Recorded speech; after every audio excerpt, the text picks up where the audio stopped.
Welcome to Reps and Real Talk, the show where we strip away the fluff and get straight to the real conversations shaping the world of strength and conditioning. In today's episode, myself and co-host Justin Ray are diving headfirst into the kind of topics that light up a group chat, start debates online, and might even make a few people feel uncomfortable, especially in the basketball world. From Olympic lifting to warm-up wars and programming philosophies, we are breaking down what's actually worth your time and what might just be tradition for tradition's sake. There's no gimmicks, no echo chambers in this episode, just an honest look at things strength and conditioning coaches love to argue about when the doors are closed and the keyboards are hot. So whether you're in the weight room right now, behind a desk, or on that drive in to that morning lift, just stay locked in because this is going to be an episode you don't want to miss.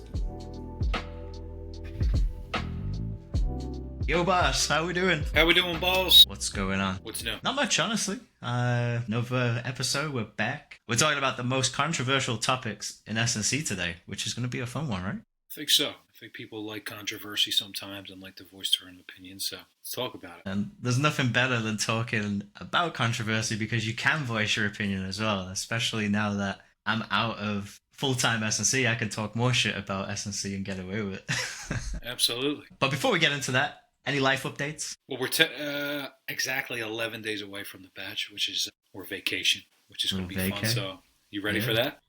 I'm trying to be. That's like my stage day right now. I'm trying to be as ripped as possible for stage day, baby.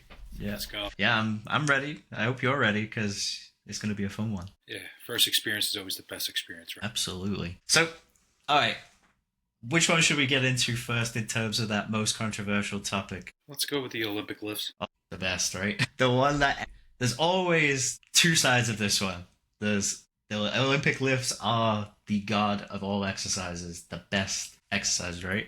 And then there's the fuck doing any Olympic lifts, they're a waste of time, too technical. Which camp are you in? I think I'm in the middle, but as I get older, I can care two shits about the Olympic lifts, man. I'd rather do derivatives of it, and I think I'm more biased just because I work in basketball. Granted, my height, my weight, I'm probably built to do Olympic lifts, but the basketball guys that are much taller than me and who I'm coaching is sometimes not always the most advantageous and choice of exercise, in my personal opinion, especially in my coaching. Now, athletes that come in and have previous experience with those, yeah, let's ride it out. Like, I'm cool with it. Let's see how you move. Let's keep those things. Javor complex is a great complex to continue to use. A bar complex for people who don't know. Make them look it up. I think those things are all great. But somebody who's a freshman or a transfer that previously hasn't had the experience on it, time is of the essence here, right? Like, we get these guys roughly for 10 months now with NIL and college basketball. Time's not on our side, so we got to kind of speed up the process. And I'd rather go with more trap bar movements, med ball throws. I love the med ball for a lot of things. I think for me, they work best, and I like to coach them because the piece of equipment I use most is the trap bar. I have the open hex bar, so it's just got one end open. So we use that pretty frequently in different forms and fashions, and we use a lot of med ball. So I'm biased in what I like to do. And guys typically like it as well, What are your thoughts? There's a lower learning curve, right? So it's kind of like you said, you're inheriting a freshman and you're taking a bit of a gamble on whether their high school program was any good or not. Guys who come in and say they can clean, and then I'm like, okay, show me a pull from the ground, clean pull. And it's like they bounce that bar out, right? And they go chasing the bar and all that kind of stuff. It's not that great. So now I've got to regress it. It's one of those where I think there's probably some importance. Personally, I do quite a lot of Olympic lifting and have done quite a lot of Olympic lifting in the past. But coaching it, I haven't really done too much. Worked in soccer, not doing Olympic lifts there, realistically. They don't like to lift anyway, so why would I use the most technical lifting movement? And then, like I said, with basketball, we're dealing with people with different anthropometry. The thing that I've not really seen too well is a kind of full deep range front squat in a lot of basketball players. Already my catch of my clean is out of the question. Right. It's a prerequisite, right? Yeah, right. We've got to have that before you can go and do that, right? And then thinking about the snatch, now we're adding greater complexity with that overhead position and making people have to then do an overhead squat, which generally speaking, not many basketballers have what I would consider perfect overhead squat form. So again, why would I need those kind of methods in a sense? And similar to you, trap bar jumps, trap bar derivatives, even the Olympic lifting derivatives with some clean pulls now and then. I think we've kind of taken a lot of what the literature has been done, and like some good researchers out there have looked at cleans and transference of training. But I think then we've kind of like overstepped how much it transfers to the actual performance of things like on-court activity with basketball athletes. I think if we compare trap bar jumps, training group that just did trap bar jumps, and a training group that did Olympic lifts, I'd be actually willing to bet that the trap bar jump group would have a more transference of performance because it being more of a jump specific movement versus the Olympic lift group. But no one's really done that study, so that's my theory. Someone else might have a different opinion, right? Why do you think that study hasn't been done yet? It's now 2025, right? Like, why aren't we there yet? That's a good question. My initial response to that is that there isn't that much of a care, in a sense. There's people who value Olympic lifts, there's people that value trap bar jumps, just use what method there is out there. And I'd say like probably access to a population, right? Like to do that study with enough kind of power, in a sense, to detect statistical changes, you'd have to recruit 4 or 5 different basketball programs, or well, a minimum of 3 if you're saying that there's 10 to 18 guys on a roster sort of thing. The one time a year you could probably do it is the one time a year where most people's rosters are fairly light because of an IL and transfer portal. What then generally happens, right, is to answer that question, somebody goes and does a lab study, they get a small effect that Olympic lifting or the other group is better, and so then we take that and go, well, that's why we got to Olympic lift, right? And I'm not saying that you can't get some good training adaptations from Olympic lifting, but at the same time, the amount of like load that I can do with a trap bar jump, I can actually get pretty aggressive pretty quickly, especially like I was at UPenn, right? So we had a shorter preseason than everybody else because we didn't get our athletes during the summer. So I lost out on 8 weeks of coaching over the summers, where other programs have the luxury of being able to teach cleans and stuff like that a little bit more. So yeah, it's one of those where which one can I throw everybody into, load it pretty well, and still improve performance? For me, it's the trap bar. Mm-hmm. And being in a team sport, right, more individuals on a roster, do you think that the trap bar would make more sense because it's easier to coach, so you'll get more progression out of that or adaptation out of that 100%. than because the technical work that comes from the Olympic lifts, barbell movements, are going to take a little bit more time because there's so much skill involved, especially when you're dealing with the population I'm dealing with. It's not the worst thing to remove skill, right? This way we can add load. Right. Again, what is the adaptation? Like if I want my basketball team to be the most elite looking weightlifting population, like in terms of Olympic lifts, I'm going to coach the shit out of it, right?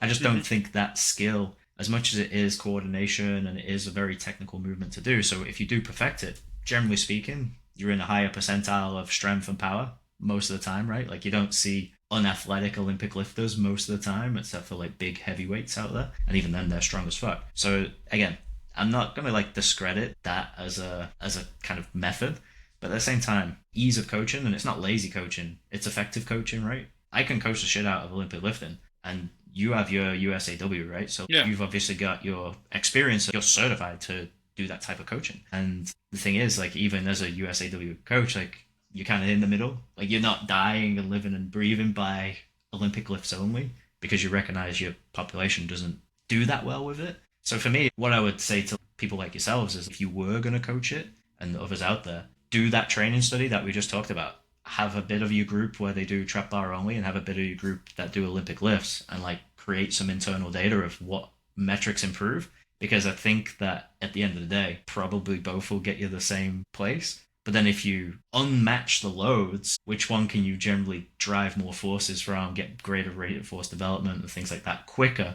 Probably the trap bar. The other thing, we've overemphasized triple extension in the Olympic lift, I think. And there's triple extension in a trap bar jump. Like, you know, I mean, no one talks about the triple extension of the trap bar jump, but it's there. And then the triple flexion of the catch. Well, the thing is, we just talked about, like, the catch is really technical. So triple flexion of my trap bar jump is actually really low technical in a sense, but we're getting high amounts of eccentric braking forces. So absolutely. Again, even the argument that typically comes is like the catch is important, right? For contact athletes, all that kind of stuff, playing the post, bump and bump.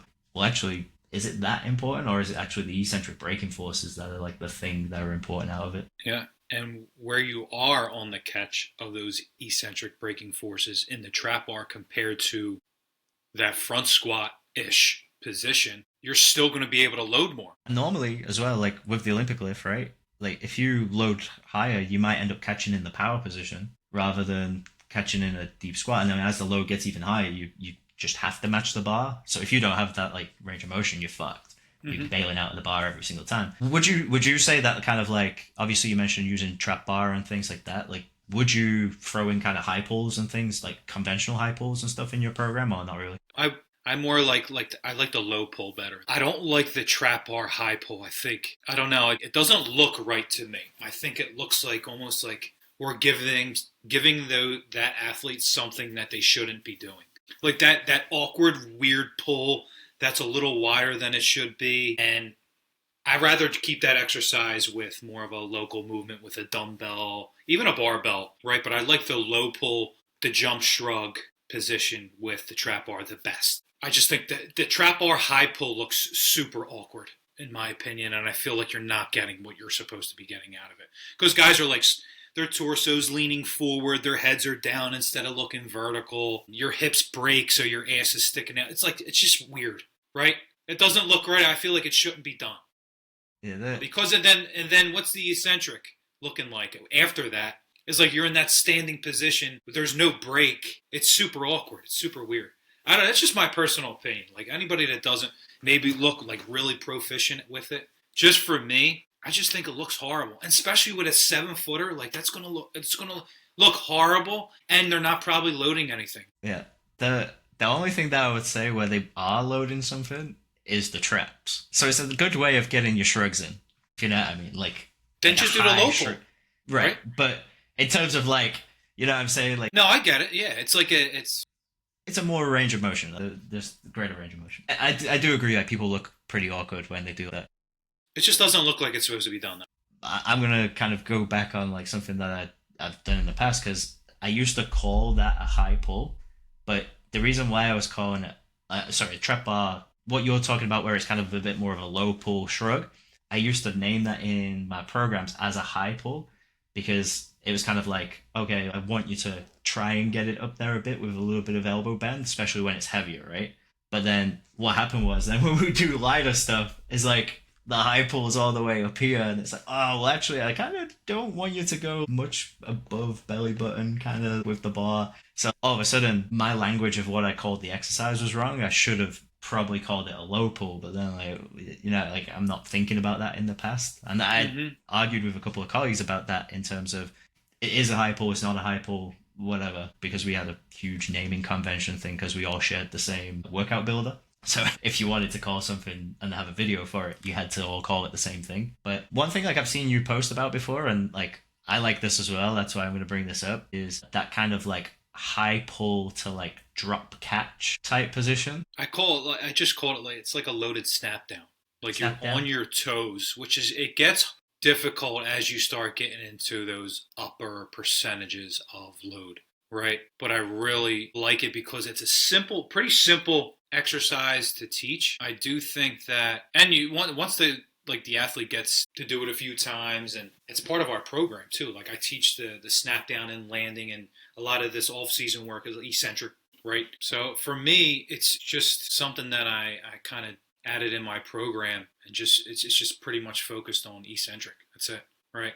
Nothing more than that. I just wanted to get creative. You're in that triple extension already, and you're just basically landing. Is there like a part in your program specifically, like a time in preseason, off season, when you do that more than another part of the year kind of thing? Off season, I pretty much do that because it complements the landing qualities, right? All that eccentric work. But I've done it in season when there's a guy that needs that work, or maybe that probably isn't playing that much, and we can kind of stay on that. But it's more of an off-season exercise because we can get really the eccentric rate of force development in that. It can be pretty demanding as you get up in the higher loads. Now, I have done it lighter loads, more of a speed component during the season with guys. more of just like coordination work, snapping down, bracing, right? Just practicing really good athletic ability and form is just kind of where my mental is with that for guys. I think it could be a really good game day exercise, right? Depending on what your goal is of that game day. I don't always like to lift heavy on game day. Some guys don't even like to do it either.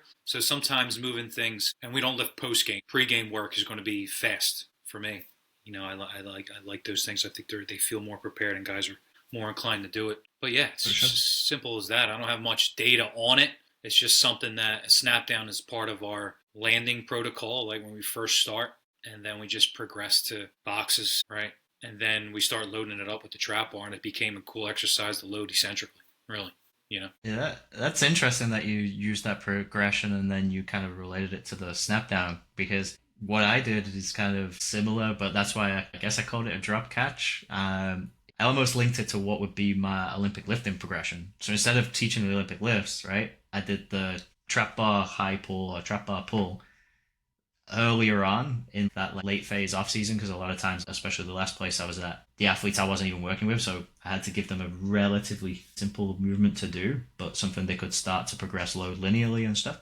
Then when we get back for pre-season, I then would kind of do a complex where it would be the high pull into the drop catch, or the snap down is what we're calling it right now. Like the row into the drop catch? Yeah, in a sense, but not again, I keep saying high pull, but realistically, I was aiming that bar to go about belly button height, right? So they weren't getting all the way up there to chest. It was kind of more belly button height.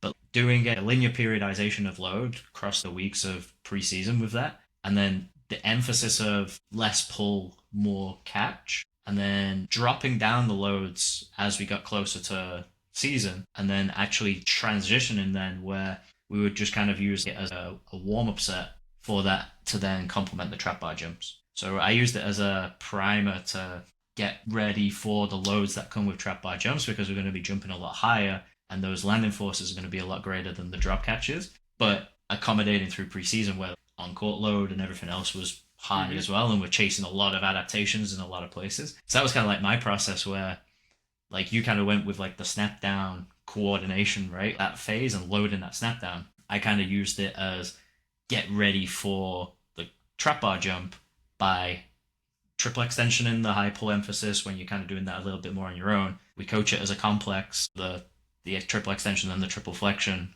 with the drop catch, and then we trap bar jump. So they should be hitting those same landing positions that they were doing in the drop catches. Does that make sense? Yeah, absolutely. Now, would you progress that into basically the loaded, right? We have the trap bar, and we're up in that triple extension position, the loaded snap down, the drop catch, whatever you call it. I got the drop catch in my head is more of rhythm coordinate, a lot of Corey Schlesinger stuff, right? So with rhythm, and I don't know, that's just how I'm weirdly wired for sure to think.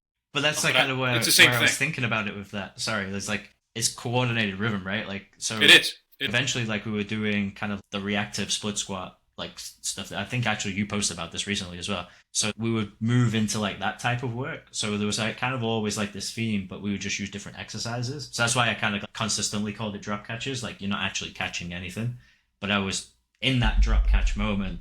I was relaying it back to how you would drop and catch yourself in in an Olympic variation, right? Sure. But we're not obviously catching the bar because we're holding a trap bar. So yeah. That was sometimes I just word it differently so guys understand what we're doing in the weight room. Sometimes they see that trap bar snap down is more of oh, I'm already on my toes, because that's when we teach the snap downs. We're on the toes and we bring it down, right? That's the only reason why. But I do think makes perfect sense. A great eccentric exercise. But I do think it could be done all year round. Just depends on what kind of your guys you think your guys need. I've done the drop catch and then into another a trap bar jump. That's actually a good one, because talking about how you can use that year round is if you do drop catch and then have somebody go into a jump. What I used to do is for our starters that are getting a lot of load on the court, right? Because they're playing games, they're getting some high XL decel work. Is they would do that exercise, drop the bar, jump onto a box. So we're taking out the landing impact, right? Yeah.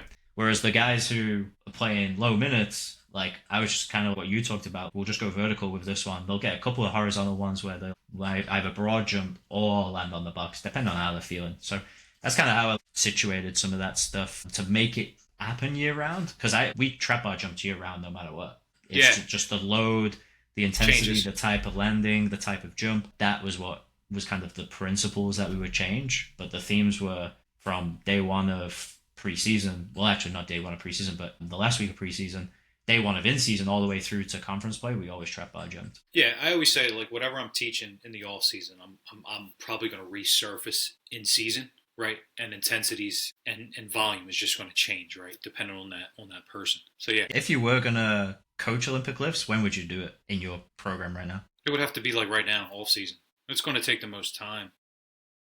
Yeah. And if we're going to do Olympic lifts, like it's got to be if you're doing Olympic lifts, you got to it's every day. You know, whatever it's got to be some type of complex being, you know, exposed every day because it's so technical, right? You could just do it with a bar and then just kind of. If you're going Olympic, you got to go Olympic. It can't be like sometimes. Do you think right? sometimes the complexes can make it too complex because it's like they're having to think about lots of different positions at the same time? If you know what I mean? Yeah, but then is it what's a complex? Two exercises? More than two, right? So like maybe yeah. So I guess it's like just more than two. But I do see your point, but I also feel like Olympic lifts are complex, right? So it's a skill that you have to learn, and in order to get better with that skill, you just got to do it. It's as simple as that. Yeah. Maybe like somebody who's like much smarter than I am has a different way, but I just feel like just doing it, exposing it every day, you're only going to get better at it. And then once you do get more proficient, you're going to load it. That's the goal. But a lot of the times I see that we're not loading the basketball players that much with an Olympic movement. There's typically 135 on the bar. Right, if that, yeah. Like, are we just doing it for, like, what are we just doing it for? What are we doing it for? And it comes back to the adaptation, right? What we're trying to drive. If it's like a little coordination thing and we really think that Olympic lifting makes people better movers. My only thing with like why I said about the complex does it make it too complex is if the person starts a complex and traditionally a complex that I saw recently or was most recent a part of was like starting with RDL position, right? So like they would go kind of mid-thigh bar, then they would go down to an RDL, do like a hip hinge, right? Now, if that person doesn't have the hip hinge, they're probably going to be pretty struggling in the first pull sort of thing. And then it's kind of like then finishing the second pull. So kind of doing like that more shrug. And then honestly, I think that the jump shrug teaches bad habits early on. Barbell jump shrug? Yeah, mainly because of foot positioning. Because a lot of people, when well, it's not even that, but when it gets heavy, now we're doing these crazy jump and leap type things to go and catch a bar. And sometimes people are going chasing the bar instead of, again, teaching finishing the pull kind of thing. So like getting tall, getting back, and then landing right underneath sort of thing. So feet can move. I think like as you see like world-class Olympic lifters, they'll potentially start narrow wide, something like that. They will put their feet in the air.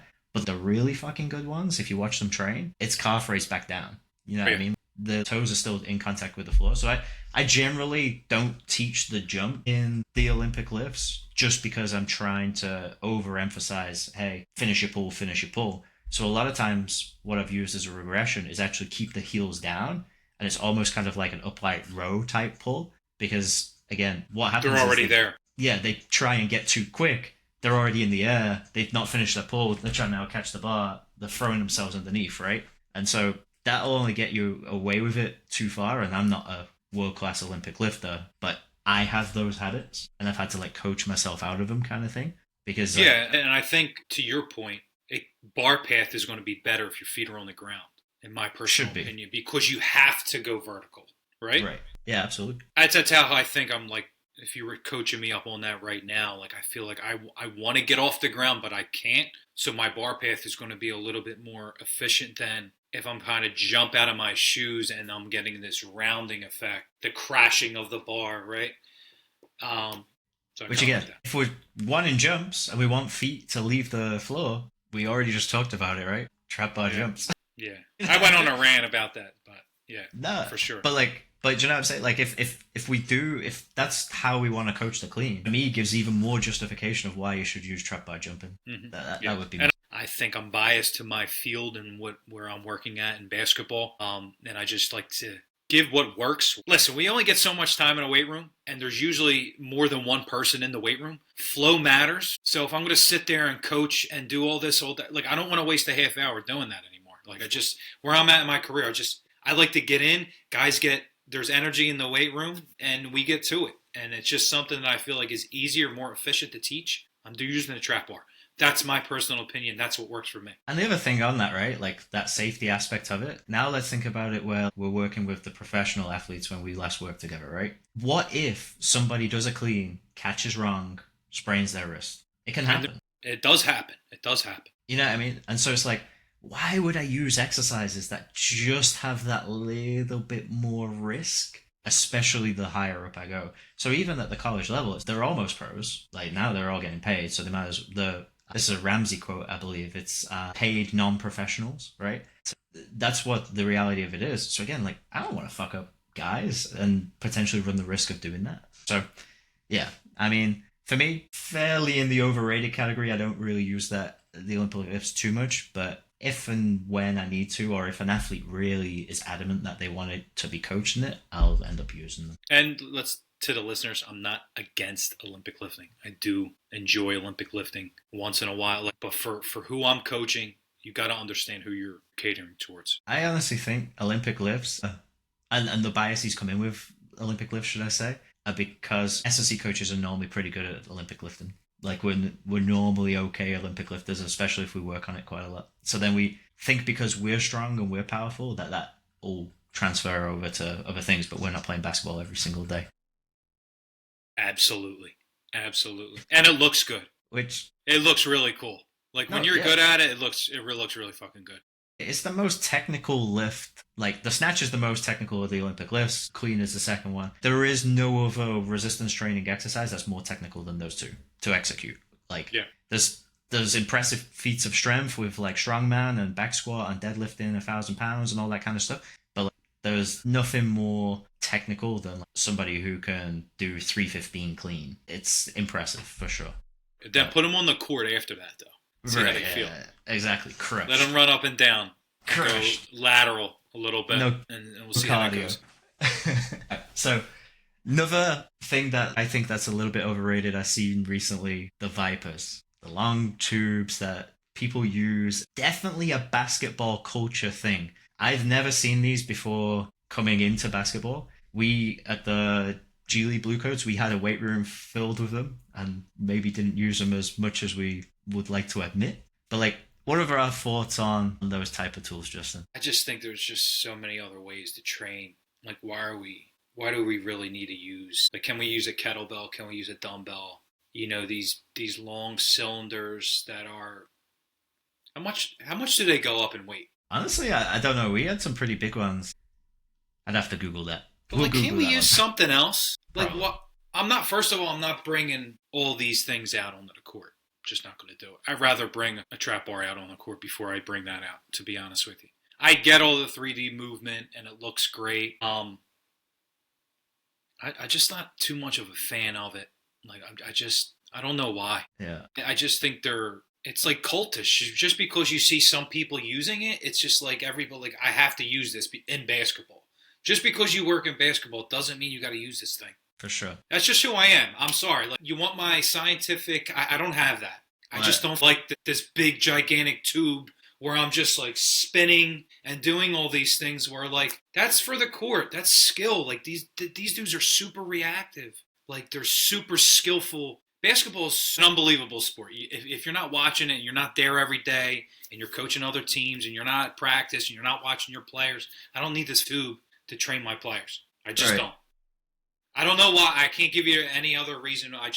I'm not for it. I'd rather, if I'm pressing overhead, I want to press with something. You know, why am I pressing? Like, what are we doing this for? All right, you hit the warm nail on up, the head a okay. little bit. I get the warm up piece of it. Like, I do like it as a warm up, you know. But I'm not training. Yeah, no, you're definitely not training. The 3-dimensional movement aspect, you hit the nail on the head there, right? Like, it's cool for that sort of stuff because, like, the way the application can distribute the load, all that stuff. But, like, at the end of the day, like, that's all, like, low threshold stuff. Again, warm up, yeah, whatever.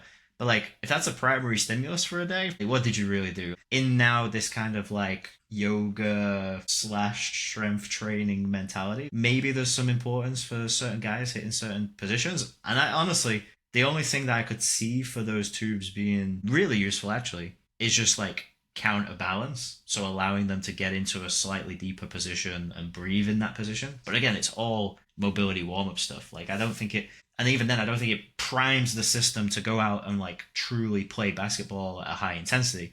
It just makes you feel good. Does it make you a better basketball player? I don't think so because you're already going to do skillful or not. Like, I just don't think that it primes enough to be athletic. Do you know what I mean? Like it gets you in different positions, but you could arguably, like you said, get a kettlebell, do a kettlebell series, and probably get to the same destination in terms of warm up and mobility. So, do I want a weight room filled with these things that take up quite a lot of space when I can get a utensil that's 1/10 of the size for the same price? Like, you know what I mean? So, for me, it's kind of a little overrated in terms of the use, but like, it's very culturally embedded in basketball, like you said. So, it's kind of like you almost It feel is. like Why you're is not. it though? Is it because it's easy? Like you could bring it out to the court, like a couple of them, I'd be intrigued to and know who was the first person to use it. Sorry to cut you off, but like, no, do you no, know, no. You're right. I don't know. because I honestly don't know why it's so popular in basketball. We've obviously worked with some people who use it quite a lot, right? Like Tudor Pandov, I respected his coaching philosophy with it. So again, I'm not going to completely disregard it, kind of similar to what we said with the Olympic lift. Just doesn't work for what I like to do. Yeah, That's all. like I have a different programming style. We're a little bit more aligned, I think, on that. But yeah, And honestly, like for basketball warm ups as strength coaches, when we do this team warm up thing, they're already warmed up. it's a what, like a formality rather than a necessity. You know what I mean? Tissue is already warm, unless you're the guy is seeing you prior to getting out on his session and you're doing some things there. The team warm up, I hate it. Ugh. The players even hate it. Like the guys hate it. There's no easy way to do this, right? Unless it's just very like it's just culturally, you got a really great warm up. But most of the time, guys have already been through their individual session on the court, which they're already warm. That's all they want to do. That's all they should be doing, in my personal opinion. That team warm up was hard for me coming from the NBA setting to go into college because Yeah, like it's like we don't run it that way in the NBA.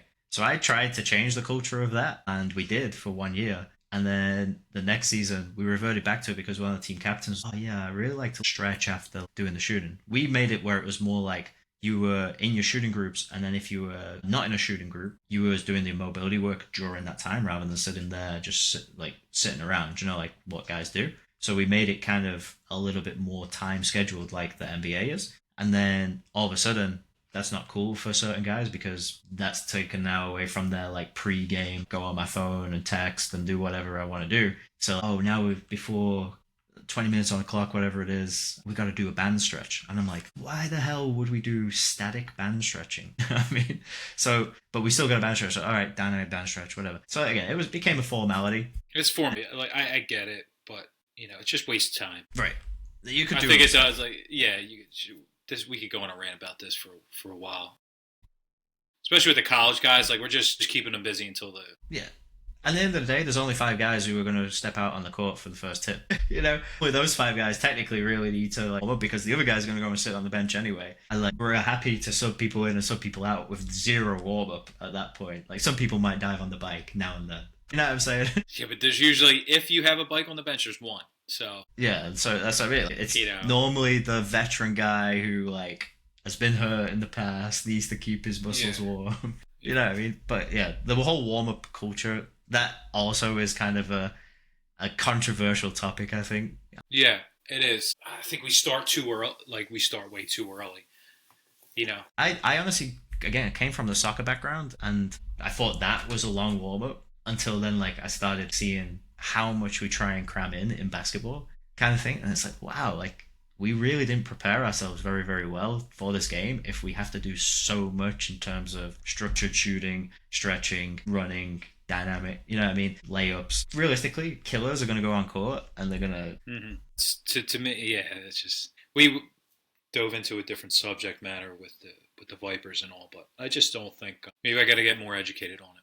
I'm sorry if I offended anybody who uses the Viper. I don't, it's just something that I just don't want to. I don't think it's valuable to me. Like this is like kind of my controversial topic on that type of note, but it goes for everything. I don't think as S&C coaches, anybody, including myself, does a really good job of demonstrating the whys of that type of stuff. You know what I mean? Oh, this is what it is. This is what we think it does. But then they don't demonstrate the improved changes. Like if I did a Viper intervention versus a non-Viper intervention again, think about that Olympic lifting study that we talked about earlier. Similar concept, right? Like, do the people who use the Viper, are they less susceptible to injury? That might be a really hard one. Are they performing better? Like, do their performances go up? And does range of motion change over time? Because that's what you're probably doing it for. Like, any targeted strategy is probably one of those three things. So, like, demonstrate that it changes something. If not, I called it fluff. And every program has to have a little bit of fluff to make people feel good. And if that's what it is, let's just say that instead of, like, overhyping it in terms of, oh yeah, you have to do the Viper because it's going to improve your performance on court. We're doing the Viper to make you feel good, so then you psychologically go and feel good on court. That's probably a little bit more of a realistic answer for something like that. And maybe like that placebo effect that happens if you're doing that prior to your court session and you like a quick little 3D movement, and that's what makes you feel like you get ready. All power to you, But could I do that with a light med ball? Maybe, probably. I'm playing with a ball, So, like, I don't know. Like, there's a lot of questions I have with it, so I don't feel like I could buy a weighted basketball and do the same things, right? Can't you? Yeah, so, sure. I don't know. It's again, there's no hate on the Vipers. If you like them, buy them. I just kind of found like we were very excessive with Vipers in the one weight room we had, and there's not that much space already. Yeah. And stuff. But we still use them. Like, we still got them out on court at least sometimes. If you have them, I guess I'll just use it. But I'm not going out of my way to purchase those, and maybe I'll get some slack for this. Because the other thing that like I saw with them was like these like deeper isometric hold type positions. Yeah. Which I think that's a great utility for them, like these yielding isometrics. But again, you could do that with dumbbells. You could do that with a cable. You could do that with anything really, any sort of resistance. So my kind of like answer, and this is going to be harsh, is like why that specific tool, other than it looks different, so it makes it good content. You know what I mean? What other controversial shit have we got for the end of the episode here? What do we have? Do machines get the respect they need? I honestly don't think so. And I think we talked about this a little bit in one of the other episodes, is that we've gone too anti-establishment against everything, where we have to be so controversial. That's like, now machines are bad, but then there's a couple of people out there who say machines are really good, who are also high-profile coaches. Which one do you understand? Like, which one do you back? You know what I mean? It's like you have to choose camps, and it's just a tool, like the Viper, like everything else. To use a machine is just an extension of another coaching tool. If you've got guys who can't back squat because of spinal load, and you're like worried about that, and you want some quad load, throw them on a knee extension. You hit every one of the quads. Like, what the muscle knows is mechanical strain. It doesn't fucking really care whether it's a full stability exercise where like you have to stabilize with free weight, where some of the kind of agonist and antagonist muscles that pair with the primary muscle contribute.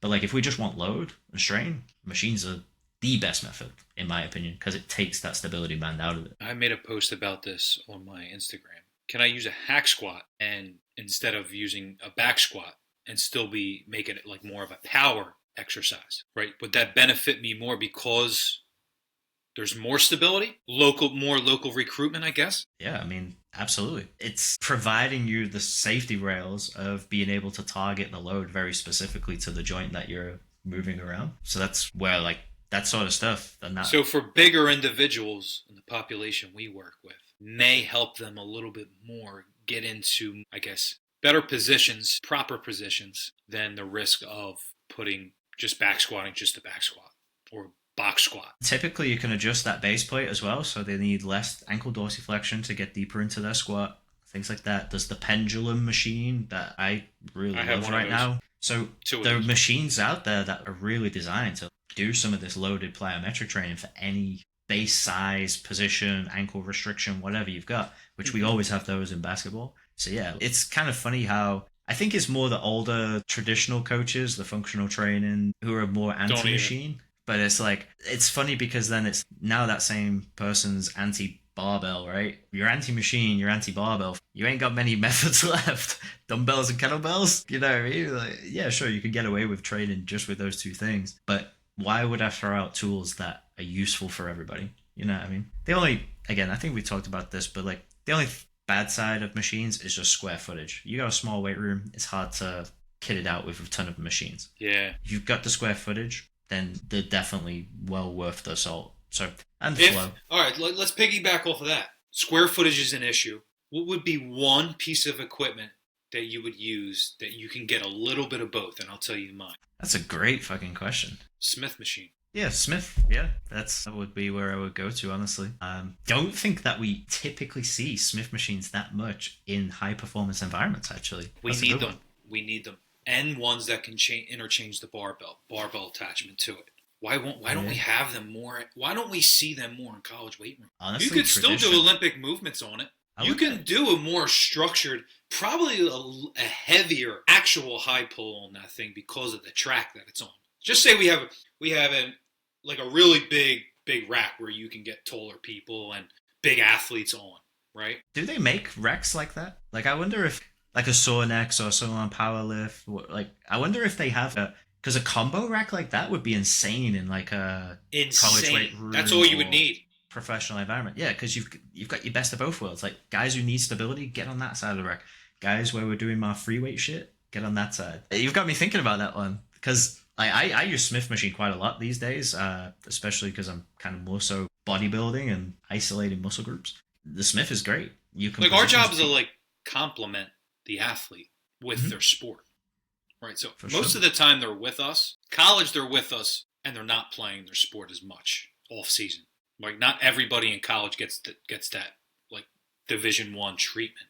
The pros, you're not seeing the whole team in the off season. Let's be real, right? Yeah, so you're doing most of this shit during the season. So I don't know. I think that piece of equipment, dude. I'd love to have a couple racks of Smith machines. I would even say the staffs of these teams that you're on would use it even. Oh, for sure. Yeah, you always see a coach in a Smith machine. It's a good buy, man. Yeah. The other aspect that we didn't say there as well was the safety of it. Like, if an athlete fails, we're going to probably push closer to proximity to failure because of the Smith machine. Yeah. But if they fail, they've got the safety machine stopper arms, so we can already set the range of motion and the depth of what they're going to go to anyway. And then if you bail it, the machine catches it for you as well, so you're not worried about barbells flying around the weight room, hitting you, and all that other stuff. So yeah, like honestly, that's a great shout. I love that. Fucking awesome. Yeah. And that might be it. That might wrap us up for today. That might be it. Let's just end it there, man. Again, as always, if you've got this far in the show and you've been listening, you've stuck it through, make sure you're liking, make sure you're subscribing, make sure you're sending it to your friends, make sure you're following us on those socials, because the more engagement we get, the more incentivized we are to make these episodes happen. And if you're interested in getting on the podcast as well, if you're a listener out there, feel free to DM us, and we might be able to make that happen in the future too. Yeah, DM us. Just send us questions. Reach out to us directly or through the podcast Instagram page. Be happy to answer any questions or even things that you hate that we're doing. Just keep the hate to yourself. If you don't like the podcast, don't listen anymore. That's all. You hate us because you ain't us.